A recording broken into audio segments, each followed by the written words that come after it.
Hadithi yetu inaanza katikati ya usiku. Tunakutana na kapo fulani ambao walikuwa wamesimama na chini yake kulikuwa kuna shimo. Mke anamweleza mchizi tupia mchanga tuondoke, lakini mwamba anasema bwana, hili jambo endapo tukikamatwa hakika hatutoenda gerezani, bali huenda ukawa ni mwisho wa maisha yetu. Halo, ndani ya ilishimo bwana kulikuwa kuna mwili. Huu mwili ni wa nani, lakini pia ni kivipi au ungwana umeweza kufika hapa? Huyu jamaa anaitwa Satya na mke wake anatambulika kwa jina la Kaveri. Mchizi anafanya kazi kwenye shirika la kuweza kuchapisha habari kwa njia za magazeti na mke alikuwa ni mwalimu. Sasa bimdada leo anamwambia mume wake ya kwamba umefanya kazi kwenye hilo shirika kwa zaidi ya miaka 7 na wala haujaongezewa mshahara hata kidogo. Hivyo leo ninakuomba uende ukaongea na bosi wako akuongezee mshahara, kwani kila siku anakuongezea tu masaa kufanya kazi pasina hata maokoto kuweza kuongezeka. Satya pamoja na Kaveri wanapitia kwenye changamoto kubwa sana ya uchumi, japokuwa wote walikuwa wanafanya kazi. Kama jinsi unavyoelewa bwana, mishahara mara nyingi huwa haitoshi, kwani hata endapo ikitokea kitoka auti basi kulipia usafiri ilikuwa ni changamoto. Kulikuwa kuna bimdada mmoja ambaye alikuwa jirani yao. Bimdada huyu bwana alikuwa na urafiki mkubwa sana pamoja na bimdada Kaveri. Bimdada huyu yeye alikuwa na date na vigogo mbalimbali, hivyo alikuwa anawasaidia katika majukumu mbalimbali ikiwemo pia kuweza kuwalipia usafiri mara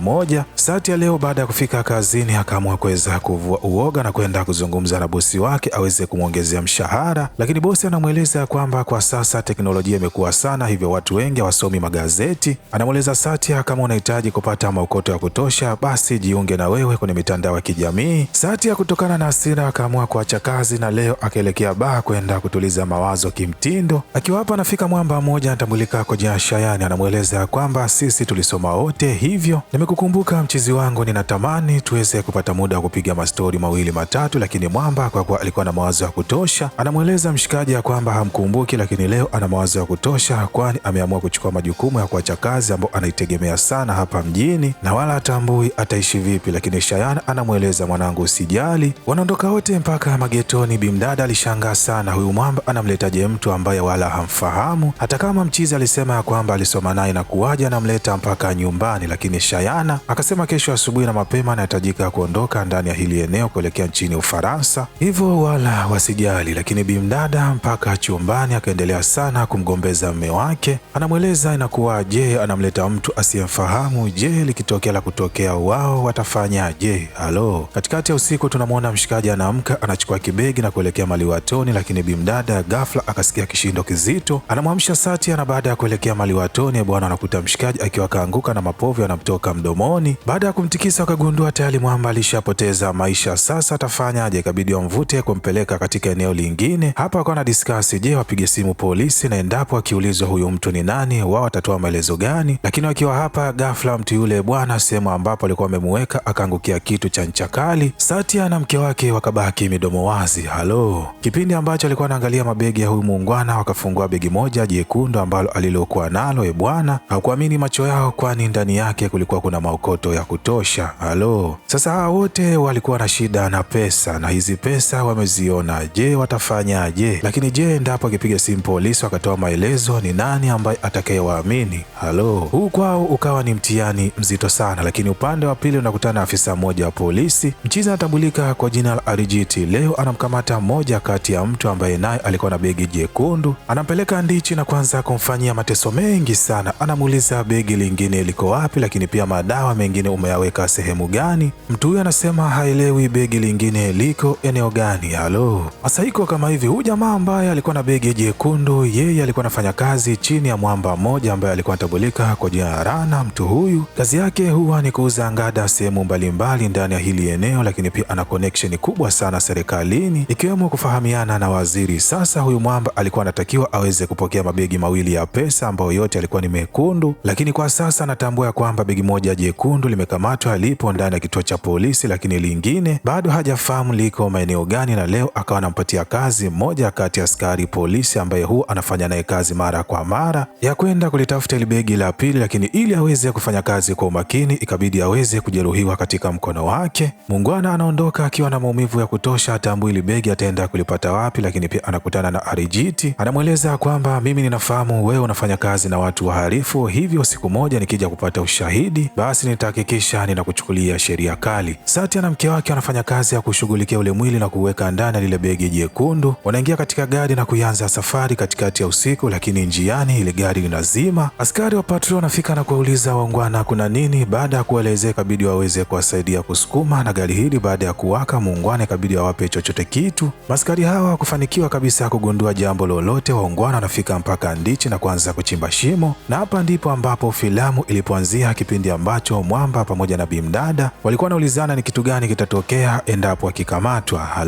Wanarudi nyumbani, kila mtu alikuwa haamini macho yake ni jambo gani ambalo limeweza kuwakuta. Askari polisi leo anampigia simu rafiki yake Shayani, kwani walikuwa wameelewana ya kwamba endapo Mwamba baada ya kuweza kulichukua lile begi moja na kuweza kutokomea nalo mitini, basi watakutana maeneo kisha waweze kutoroka wote na kuelekea Ufaransa. Lakini Mwamba kila akipiga simu ilikuwa ipokelewi, lakini pia Mwamba alikuwa kafukiwa pamoja na simu yake.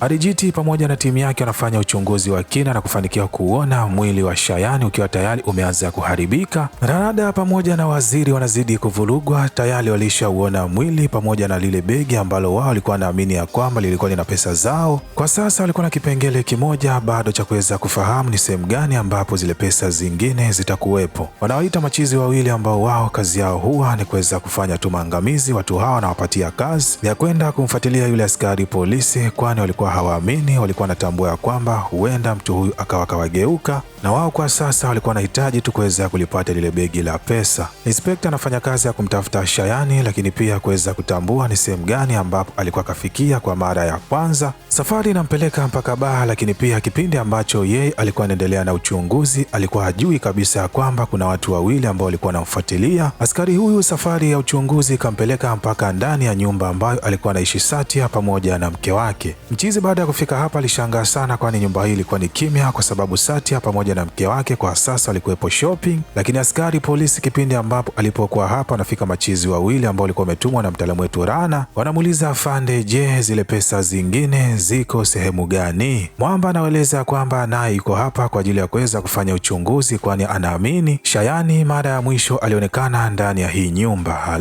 Mabishano hapa na pale, kipindi ambacho alikuwa anaendelea, watu hawa wawili wakafanikiwa kuweza kumwangamiza huyu afande na kutokomea kusikojulikana. Satya na mke wake baada ya kurudi kutokea shopping wanashangaa sana baada ya kuweza kukuta mwili wa afande. Wanandoa hawa wawili wakawa na kipengele kingine cha kuweza kusolve hili swala. Je, ikitokea wakipiga simu polisi na kutoa hii taarifa wataaminika kweli kwa maelezo atakayoyatoa? Huu ukawa ni mtihani. Solution ikawa ni moja tu, ni kutafuta njia ya kuondoa huu mwili ndani ya hili eneo pasina kuweza kutambulika. Satya na mke wake wanaanza kuifanya hii kazi kwa ushirikiano mkubwa, lakini moja kati ya jirani akaweza kuangukiwa na moja kati ya nyama. Mzee huyu anapanda mpaka gorofani, sehemu ambapo Satya pamoja na mke wake walikuwa naishi, anawagongea na kuwarudishia ile nyama. Anawaeleza kwamba inakuwaje wanaandaa masotojo wakati wa usiku. Mzee huyu alikuwa atambui kabisa ile nyama ilikuwa ni ya kitu gani. Arijiti akiwa yupo nyumbani anakula chakula pamoja na mke wake, anapigiwa simu ambao inampeleka mpaka nyumbani ambapo alikuwa anaishi Satya pamoja na mke wake. Muungwana baada ya kufika hapa anaonyesha picha ya yule afande na kuwauliza, je, huyu mtu alifika ndani ya hili eneo? Lakini pia askari huyu anaonyesha picha ya Shayani, lakini Satya anasema watu hawa hakuwahi kabisa kukutana nao katika maisha yake. Anasema mtu maskini kama yeye askari polisi atakuja nyumbani kwake kufanya nini?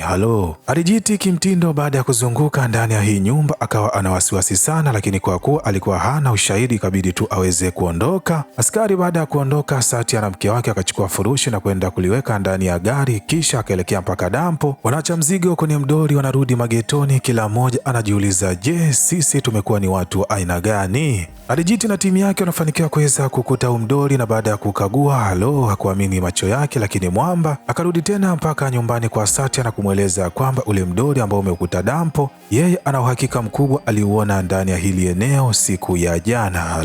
Lakini pia anamweleza Satya pamoja na mke wake waweze kumweleza ukweli, kwani kwa hatua hiyo ataweza kuwasamehe. Lakini Satya akawa ni mbishi, anamweleza kwamba wewe kama una ushahidi wowote unahusiana huo mdori pamoja na nyumba yetu ama familia hii, basi tunakuruhusu utukamate, tupo tayari kwenda gerezani. Arijiti akaondoka akiwa hana ushahidi wowote. Lakini huku upande wa pili kwa waziri pamoja na Rana leo wanageukana. Rana anamweleza waziri ya kwamba ana wasiwasi sana, huenda akawa anamchezea michezo michafu ya kujaribu kuweza kumfichia begi lake moja la pesa. Haiwezekani mtu mkubwa kama yeye ambaye yuko serikalini mpaka hivi leo bado hajalipata hilo begi la pesa. Halo, mvutano hapa na pale ukampelekea waziri kuweza kupigia simu wale vijana wake wawili, anakutana nao na kueleza kwamba anawapatia kazi waelekee katika ile nyumba ambayo askari polisi aliweza kupoteza maisha, waende wakafanya uchunguzi, kwani ana uhakika sana huenda zile pesa zikawa zipo ndani ya ile nyumba, lakini pia anaeleza kwamba wasije wakampatia taarifa yoyote Rana dada.